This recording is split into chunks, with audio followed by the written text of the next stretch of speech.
overview of what the project is about, go through our webinar objectives, and then today we're really fortunate to have two guest speakers from the Susan G. Komen for the Cure to share information with us about the Komen community profiles. The focus of the Komen community profiles, which are developed by the local Komen affiliate offices, are really a helpful resource for breast cancer information in the local communities. And today our guest speakers are, as you heard them introduce themselves, Dr. Nadine Barrett, the Manager of Community Health at Susan G. Komen Global Headquarters, and Gail Brownmiller, the Director of Community Programs at Susan G. Komen for the Cure Oregon and Southwest Washington affiliate office.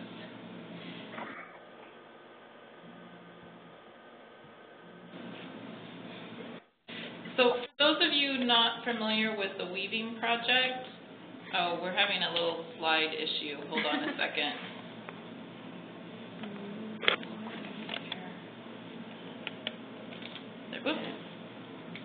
There we go.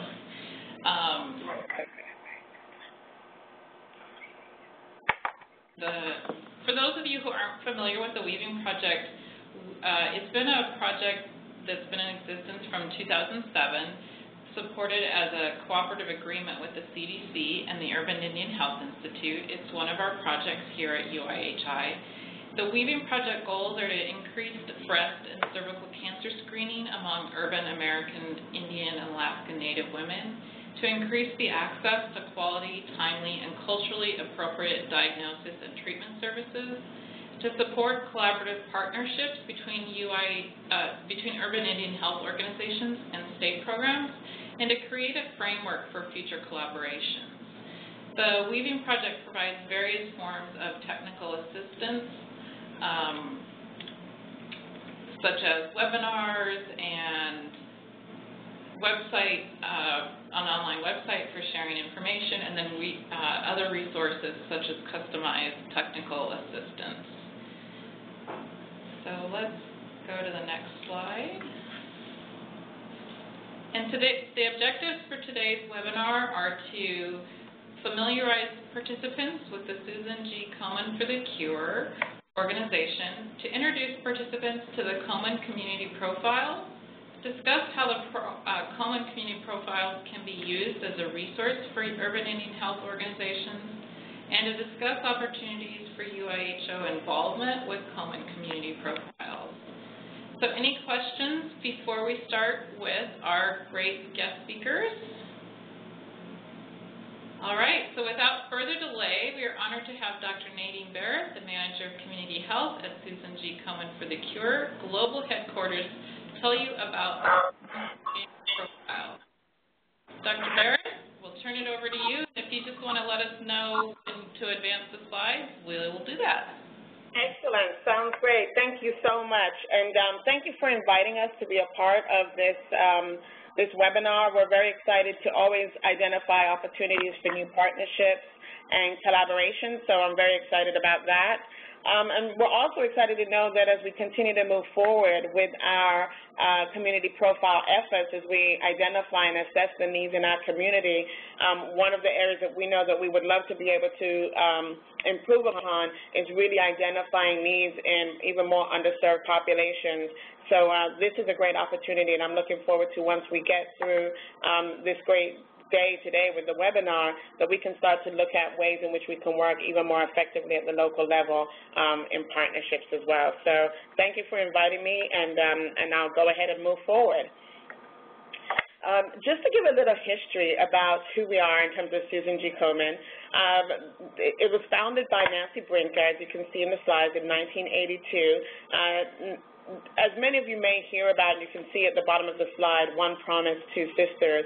And it really is a promise that started out where Nancy Brinker, her sister was actually Susan G. Komen, and she was a breast cancer survivor. She was dealing with breast cancer. And as she was getting ready, going through her challenges and going from treatment centers, et cetera, one of the things that really stood out to her was the access to care and the quality of care, and even the facilities in which she was getting services and treated. And one of the things that she had asked her sister Nancy Brinker to do was to really identify and create an opportunity where, one, we can find a cure for this disease, and two, in the meantime, ensure that people get access to quality care. And so Nancy made that promise to her sister, and hence was born, shortly after passing, the beginning of Susan G. Komen for the Cure. We are the largest grassroots network for breast cancer survivors across the country and across the world. We've got some great global initiatives as well as national initiatives with our affiliates that you'll hear more about from Gail Brown-Miller shortly after I speak. And the great thing about the work that we do also is that, as you can see, we've invested over $1.9 billion since our inception. And we very much so are an organization that's committed to addressing the global need, but also making sure that we don't forget that local need. And that local need is very significant. As some of you may be familiar with the Race for the Cure, that's one of the key ways in which we raise our funds. And so those monies that's raised locally, for the most part, stays locally to be able to ensure that people in the areas get access to quality breast cancer care. Next slide. So this illustration just kind of gives you a sense of how we have grown as an organization and where we currently serve. We have 120 affiliates that are across the country. We started actually in Texas. And as you can see, we've spanned basically across the entire United States. We also have 3 international affiliates or areas where we work, which is Germany, Italy, and Puerto Rico. And we continue to make efforts to shore up the work that we're doing at the national level as we continue to expand our global efforts. Next slide. As I said in the first slide, our promise is really to empower people and to ensure that people have access to quality care. And one of the ways in which we do that, particularly at the local level, is through our community profiles. Every affiliate across the country conducts a community profile, or some of you may be more familiar with the term community health assessment. We look at the burden of breast cancer within those communities, and that's what guides our work for the next 2 years at the local level to ensure that we develop the right partnerships, that we allocate our funds and our resources in a way that's going to be effective and makes an impact in ensuring that people have quality to access care. Next slide. So I'm going to talk a little bit about the purpose of the community profile, and this is really significant because since it is what drives the work that we do at the local level, it is important for us as an organization to ensure that all our affiliates both reach all populations, and two, that we identify that need both in terms of breast cancer epidemiology, in terms of incidence, mortality, stage of diagnoses, but we also make sure that we hear from multiple players in the community. So it's not just the healthcare providers, but we also want to hear from the laypersons in the community in terms of what are the challenges associated with them accessing breast cancer services in their community. And we also ensure that we identify the health systems analysis by looking and just seeing what does the delivery of breast cancer care look like in a given community, and particularly for those who are medically underserved. So the community profile is conducted every 2 years, again in the local community. We target efforts so that we can identify those areas with the highest need. It also allows us to move outside of our comfort zone. So we could simply look at some basic data and say this is the need. But because we do such an in-depth analysis, it makes us step beyond the comfort data that's already out there to really start working in communities to identify ways in which we could help become more of a support. As I said earlier, we also look at ways in which community partners can serve as a local resource to address the needs, and we identify that and discuss that through the community profile. And we also identify those priorities and objectives that will both shape the mission efforts of our organization as well as the non-mission efforts. So essentially, the community profile is that cornerstone, that strategic plan that allows us to know what can we do more effectively to address the needs in our communities. Next slide. Again here, this is just another slide highlighting the ways in which we work. The community profile, again, informs all these pieces at the local level, and Gail will talk a little bit more about that shortly after I speak. But basically what we really want to do is inform our education and outreach efforts All of our affiliates have granting programs where we grant funds to other nonprofits in the community that provides direct services. And so a key part of us is making sure that we identify those needs and make sure that the funds that we have are allocated in a way that's effective. We also engage in coalitions and community organizing and engagement. It also informs our advocacy efforts on both the statewide and the national level as well. And of course, marketing, communication, sponsorship, fundraising, all of those pieces are shaped by the work that we do at the community profile, because essentially the community profile is the core mission of the work that we do. Next slide, please. Another core piece that connects with the community profile, or in fact this is really the model that drives the work that we do with the community profile, is the breast cancer continuum of care. And as you can see from the diagram, we have the different areas that include screening, diagnosis, treatment, and follow-up care. And all these are points of service delivery specific to women who need to access and utilize services associated with breast cancer.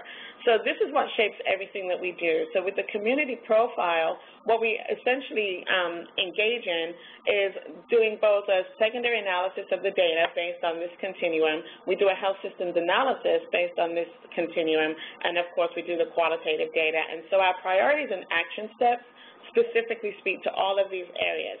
The one component that I will add to this is the education component, ensuring that people get access to the right information that they need to know related to screening. But education for Komen goes beyond that.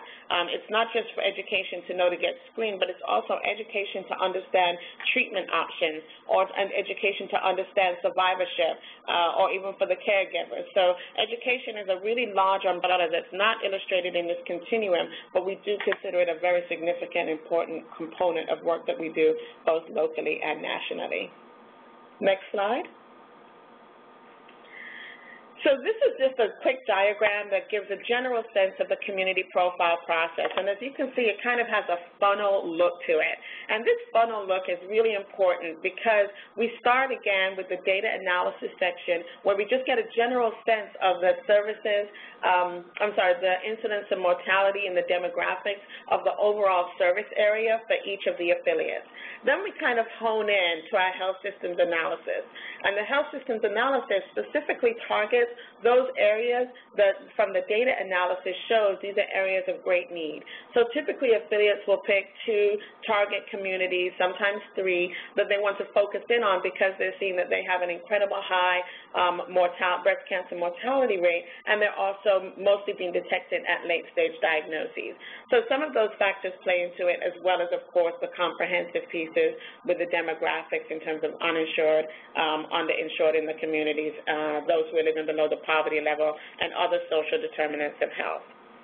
Once we move from the health systems analysis, we then continue to focus on those identified target areas, and we do a qualitative analysis. And that includes key informant interviews that support the health systems analysis. The key informant interviews specifically speak to providers, where we conduct either focus groups or interviews and ask them questions specifically related to access to breast cancer services in their community and the challenges associated with that. The second component of our qualitative analysis is really the piece where we find out from the laypersons in the community what is the breast cancer need, what are the factors that impact women not accessing services. And a myriad of reasons will come up: social culture issues, religion, time, priorities, where sometimes if you have a woman who may be a single mom or a woman with a husband and they have competing priorities, the tendency in general is that women's priorities to seek in breast cancer services or screening tends to be that their priority, their health becomes last, and everything else becomes their primary priorities. So that plays a big part in the qualitative analysis component. Once we've done all of those pieces, we then collect all of those data from the interviews, from the focus groups, from the health systems analysis, and from the broader data that we have available in terms of the data analysis, and we identify priorities and action steps. And those priorities basically are the work that we see that are areas that we need to focus in. Now, the priorities include 2 areas. One is the community target communities that were identified, but we also make sure that the priorities also address the larger service area of that affiliate as well. We also have these action items or action steps, and these are specific SMART objectives in which the affiliate has determined will help to address the need that they've explored and observed from the data that they've collected. Those objectives can vary from the grants program. It can the education and outreach, the different types of, sometimes it's provider education. There's all different ways in which these action items can be developed, but they all will speak specifically and be connected specifically to the data that they've identified through the data analysis, health systems, and qualitative component. And that, in a nutshell, is really what the community profile is. Those action items are usually spread over a 2-year period in which the affiliate then engages in these objectives or these programming that will address the needs that's identified. Next slide. There are some key components to the report, and I don't necessarily need to go through all of them, but I will just give a general sense of course, there's an executive summary, and that's usually about a 5-page summary that just gives a general overview of what the findings are in the community profile. There's also an opportunity to learn more about the history of the affiliate and of the national organization. The local affiliates have an incredible character of how they have all evolved, and reading the community profile and getting a sense of that can be an inspirational story in and of itself. Next, we also have in the description, as I said, of the breast cancer burden, and that includes some of the demographic data as well. We have the health systems analysis and the community voice, and as I said it before in the previous slide, priorities and action steps. Every community profile is available and accessible through the local affiliate's website, and we just actually finished the 2010 community profile, so where you may see in some cases there's a 2011, you'll see the 2009. In other cases, you may see the 2011 emerging on these websites. So we encourage you to look at those as well. Next slide. Great. So the other key piece for the community profiles is that we really look at it as a resource for the community. So it's not just a resource that the affiliate has identified these needs and now this is what they're going to do, but it's also an opportunity for other organizations to download the community profile and see areas in which some of the needs in the community may very well align with the work that they do as an organization. And so we really encourage that part of the work that we do to enhance collaborations and partnerships within the community. It's an opportunity also, as it says in the second bullet, to examine the strengths and weaknesses of the continuum of care. And again, those providers that are in the community can actually respond to those weaknesses and be able to identify ways that they can work collaboratively to address them and enhance the access to services in their community. It also can help in terms of grant writing, both for the affiliate, but also in terms of UIHO. Any of the organizations out there, if you're planning to write grants or looking for opportunities for program planning, the community profile is definitely a great resource for that at the local level to be able to speak to the needs in the community as well. Next slide. In terms of the impact of the community profile, as it says here, and you can see through each of these bullets or check marks, one is to increase the percentage of people who enter and stay in the continuum of care. And that's our goal. Is that from this document, we can ensure that people have access to the continuum of care and the services, and not only access, but they continue to utilize it because they're getting quality care. We all know there's a lot of research out there that shows that even if someone does access the access services once, that their experience can really shape whether or not they are more likely to continue utilizing those services. So we really see that as a key impact, too, of the community profile. As I said before, it improves the quality of care. It addresses the cultural and social factors through knowledge, attitudes, and beliefs that can impact access and utilization, and we help to identify that in hopes that both the affiliate and local partners will address it. It also allows us to help make system changes. So it's not just the person or an organization, but it's really looking at how can we help to change the system to more effectively serve women in need. And last but not least, it's also important to talk about the quality of life with people with active cancer diagnosis. Very often we tend to forget about the survivorship piece and focus so much on screening that we forget that there are people who also need quality of life and opportunities to services that specifically speak to survivorship. Next slide, please. So in terms of UIHO and the work that's being done through your organization and the work that we're doing with Komen, there's some great opportunities for alignment. In terms of the value and the benefits of this type of partnership between the two, many of our affiliates, although they may be engaged in reaching various minority populations, whether it be African American or the Latino Hispanic population, I think that there may be at times more challenges associated with meeting American Indian or Native American populations. And so one of the key things that we see as a great benefit is to ensure that the voice of every community is a part of that community profile. And I think that that's a great opportunity, particularly as we talk about collecting data for the qualitative component, talking about access to the health system for particular populations. And I think that these are great opportunities that the affiliates at the local level could really partner with their local UIHOs to be able to be involved in that. I think one of the key pieces, and I'm not sure if I mentioned this earlier, but the community profile is really and truly a living document. So although we do the community profiles every 2 years, we actually have affiliates that continually engage in research beyond that so that they can identify specific subpopulations that they can work with and support and identify those needs as well. So I think that that's a great opportunity. Also, in terms of the process for the timeline, right now we're looking at the 2013 community profile. And so we could, again, think about, well, what will that look like for a partnership with a UIHO and the local Komen affiliate? There's various ways that that can be done, and I think one of the key parts is to, again, probably start getting engaged from now with the affiliate to identify opportunities for education and outreach in the meantime, to identify opportunities for partnerships and collaborations, and even possible opportunities for volunteering, both across organizations, as well as looking at opportunities for board development, et cetera.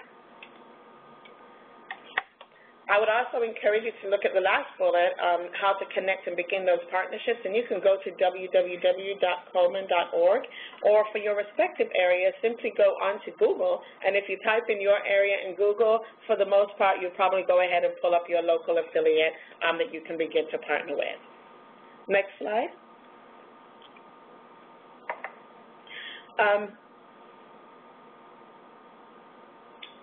Nadine, I think this is Gail. Great. So I think I could just close here and just simply say again that I think that there are some wonderful opportunities for Komen and UIHO organizations to really be involved on multiple levels. And I am more than happy to work with any of the organizations that's on the call to be able to connect you to the local affiliate and then work collaboratively to identify what ways we can help to support you, whether as a resource for your own grant making and programming efforts, as well as opportunities to be able to work with the local community profile to identify ways in which your needs can also be met in the community. Thank you. Thank you very much, Nadine. We really appreciate it. That's very helpful information. And now we're going to switch over and get a little bit more of the local affiliate perspective. We're fortunate to have Gail Brown-Miller, Director of the Community Programs at Susan G. Komen for the Cure in the Oregon and Southwest Washington Affiliate Office. And she's going to provide the local affiliate perspective on the community profile. So Gail, we'll turn it over to you. Okay, thank you very much, and thank you, Nadine. You did a great job, kind of setting the scene at the larger level of how it works and why it's so important. So what I want to talk about is really to give some examples, very specific examples of how people can get involved and what some of the outcomes can be. And there's really two big topics, and that's money. We all need more money for programs. And it's all about building relationships. And the community profile is a great way to start building relationships. So let me just give you a quick run through of the timing. I was very happy to hear Nadine say get started now. Even though we have just finished our 2011 community profile. It was just approved this spring. We will start thinking about our next profile right after Christmas.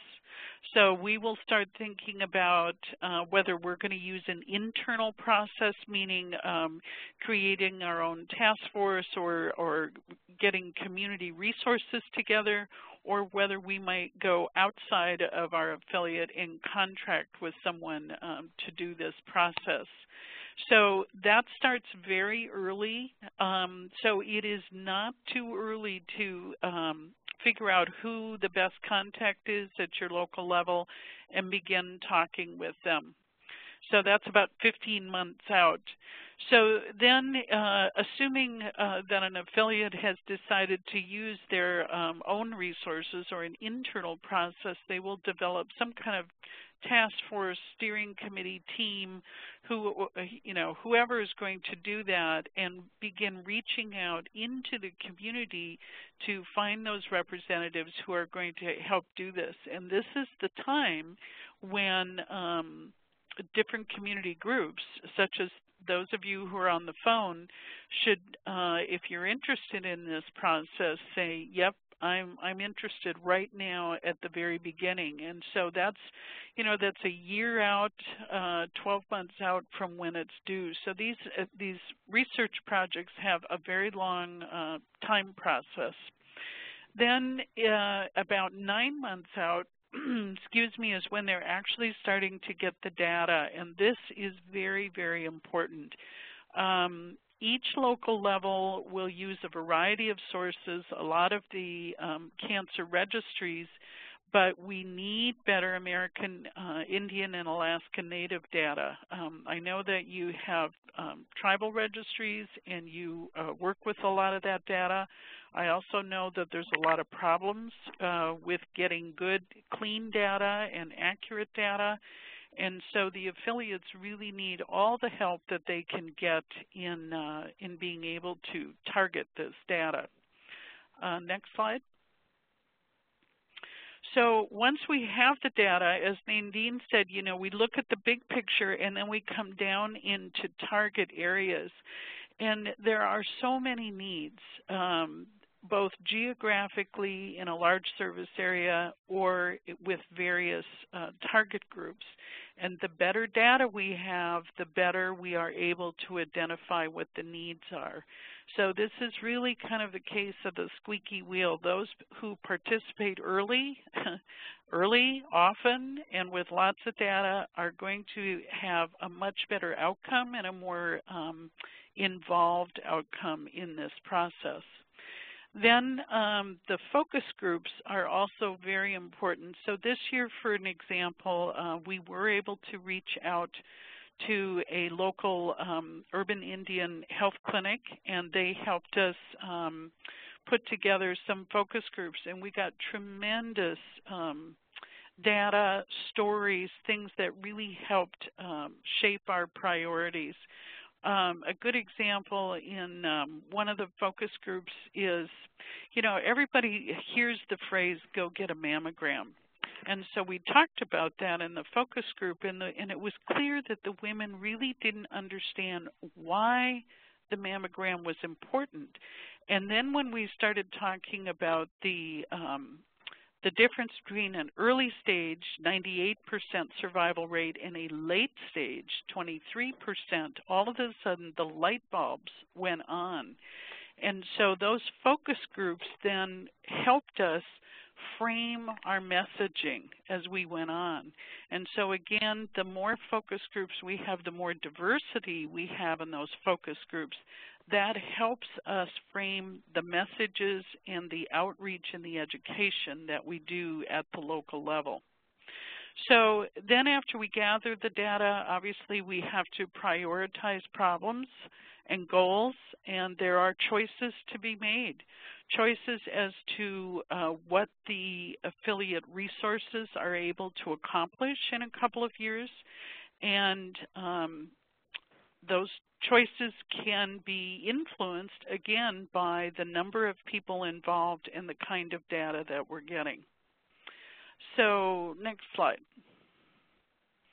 So here's just, again, I think to reinforce the opportunities. One is to be a key stakeholder. There's a lot of room for involvement in this process, and it can be a very small involvement or a very large involvement, and it really depends on what's going on in the local area. We've talked about the data, providing key informant interviews, providing people who are willing to share their stories, share their information, share the issues around access to care. That is very important. And then the other part is once we've collected all this, it's really important to have people at the table who are reviewing the data. Once again, you know, all of this data comes in and it can be a little overwhelming. And so you want to make sure that you have a good variety of people that are looking at the data from the various viewpoints so that everybody's viewpoint is included. Next slide. That same inclusion is around selecting the problems and the goals and objectives, because you know it's one thing to have data, it's another piece to actually pull out from that data and decide, yes, this is what we're going to actually do, these are the programs, these are the grants we're going to work on, these are the target areas. And so to be involved in those decision-making processes is very, very important. So once those things are done, then making sure it goes from the community profile into the affiliate strategic plan. So again, it's kind of monitoring this process. There are so many decision points, and if someone is a key stakeholder, they are there at those key decision points and making sure that it's carried all the way through. And I think that's it. Do we have another slide? Guess not. So that's just kind of a brief overview from the local level. Get involved, make the needs known, ask for the money, be visible. I think that's it. Thank you very much, Gail. That was very, very helpful and very ran through a lot of the different options and ways that urban Indian health organizations and their communities can get involved in the whole Komen community profile process. I'd like at this time to open it up to our participants and ask if anyone has any questions or comments they'd like to share with anyone, with any of the speakers, or just let us know what you're thinking.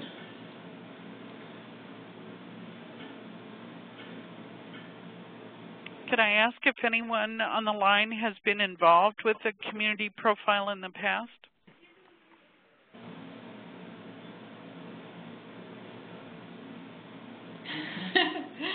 Guess not. Guess not. It's a great opportunity then. That's awesome. That's okay. Yeah.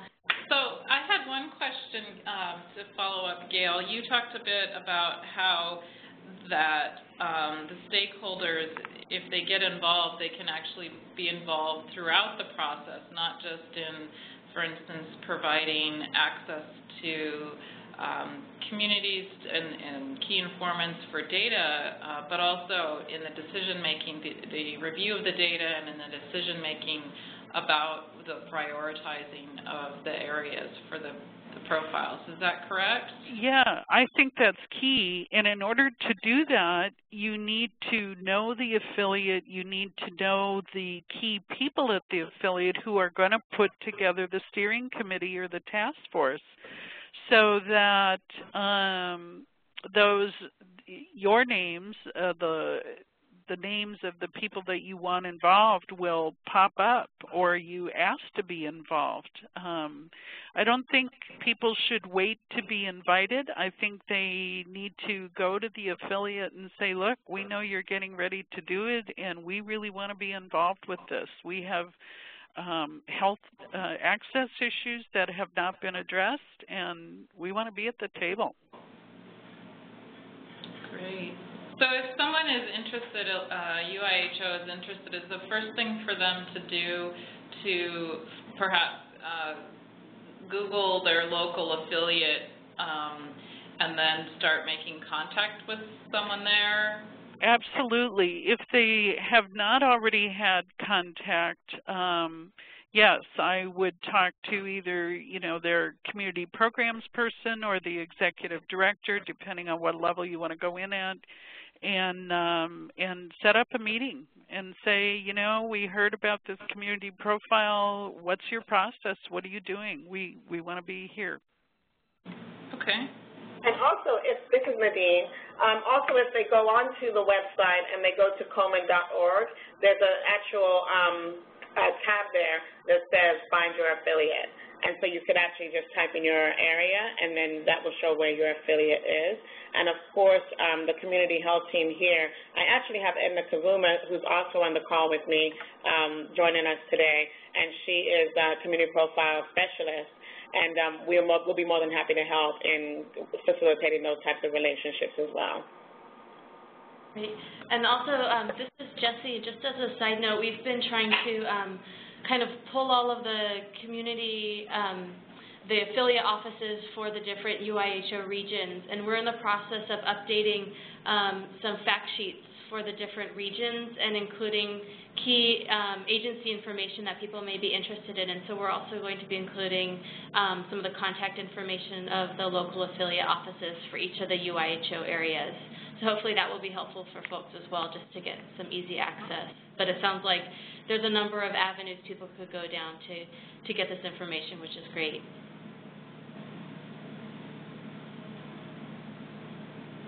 Are there any other questions?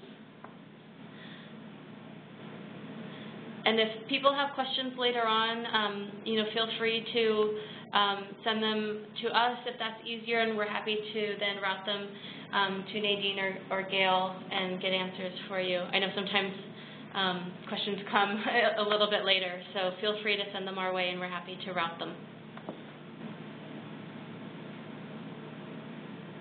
Okay, well, we'll go ahead and move on with wrapping up our webinar by giving you a little teaser for our next webinar, which will be Monday, September 26th. And we're going to devote this webinar to the all-new information coming out from the Weaving Project. And Jessie alluded a little bit to that, mentioning the fact sheets on the regional and national cancer screening fact sheets. We're also going to be having an updated report on the Urban American Indian and Alaska Native women screened through the state programs of the CDC's National Breast and Cervical Cancer Early Detection Program. And then we're also going to be revealing an updated program website. If you also would like to receive future webinar information or other announcements from UIHI or other resources, we invite you to join our listserv by going to our website, and you can click on the subscribe menu option, and that will link you up to our information. So as we close, I just wanted to give you a little bit of our contact information. This is Jessie's and my information, and also our speakers, Nadine and Gail's information, and there's the Komen website, again, there at the bottom. And I just wanted to let you know that as you exit the webinar, you'll have an opportunity to fill out an evaluation on today's session, and then we'll also send out an email to you if you don't have time to complete the evaluation right now. We'd really encourage you to just take a few minutes and let us know your thoughts, and that will help assist us with our future planning. So again, I really want to thank our speakers, Dr. Nadine Barrett and Gail Brownmiller, for sharing the information today about the Susan G. Komen community profiles with us. And also thank everyone for joining us, our participants as well. Thank you for having us. We really appreciate it. And again, if we can be a resource in any way, whether it be through grant making or partnerships, collaborations, or the community profile, we are more than happy to support in any way we can. thank you for the opportunity to share this information, and I hope we will have some new partnerships. I hope so too. Wonderful. Thank you so much. Thank you, everyone. Thank you. Bye-bye. Bye.